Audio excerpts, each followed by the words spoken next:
চলি আছে নিৰ্বাচনী প্ৰচাৰ তাৰ মাজতেই চৰ্চাত মোদী ৰাহুলৰ বাকযুদ্ধ মোদী ৰাহুলৰ বাকযুদ্ধই গৰম কৰি তুলিছে দেশৰ ৰাজনীতি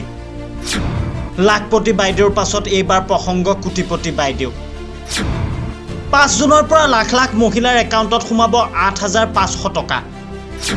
তালিকা প্ৰস্তুত কংগ্ৰেছৰ বিজেপিৰ লাখপতি বাইদেউৰ বিপৰীতে এইবাৰ কংগ্ৰেছৰ কোটিপতি বাইদেউ আঁচনি 24ৰ লোকসভা নিৰ্বাচনী প্ৰচাৰৰ মাজতে অধিক আকৰ্ষণীয় হৈ পৰিছে নিৰ্বাচনী মহাৰণ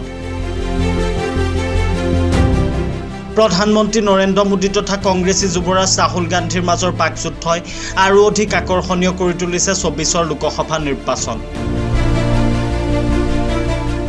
নিৰ্বাচনী প্ৰচাৰৰ মাজতেই কংগ্ৰেছী যুৱৰাজ ৰাহুল গান্ধীৰ বৃহৎ ঘোষণা বিজেপিৰ লাখপতি বাইদেউৰ বিপৰীতে এইবাৰ কংগ্ৰেছৰ কোটিপতি বাইদেউ আঁচনি 5 জুনত প্ৰতিটো দৰিদ্ৰ পৰিয়ালৰ একাউণ্টত সোমাব 1 লাখকৈ টকা 5 জুনত পোনপটীয়াকৈ কংগ্ৰেছে দিব এই ধন নিৰ্বাচনী প্ৰচাৰৰ মাজতে কংগ্ৰেছী যুৱৰাজ ৰাহুল গান্ধীয়ে বৃহৎ ঘোষণা কৰিছে তালিকা প্ৰস্তুত কৰি কোটিপতি বাইদেউ বনোৱাৰ লক্ষ্য ৰাহুল গান্ধীৰ প্ৰতি বছৰে দৰিদ্ৰ মহিলাই লাভ কৰিব 8,500 টকা এনেদৰে এতিয়া ৰাহুল গান্ধীয়ে আঁচনিৰ বৰষুণ কৰা পৰিলক্ষিত হৈছে বিভিন্ন ঠাইত নিৰ্বাচনী প্ৰচাৰ চলাই এতিয়া ৰাহুল গান্ধীয়ে পৰৱৰ্তী প্ৰধানমন্ত্ৰীৰ গাদীত অক্ষুণ্ণতাৰে বিৰাজমান হ'বলৈ মন মেলা পৰিলক্ষিত হৈছে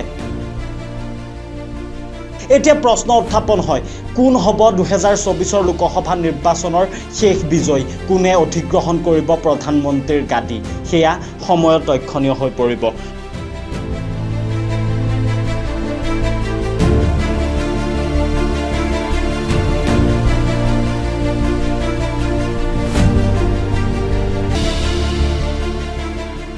Political Desk, Reporter Home.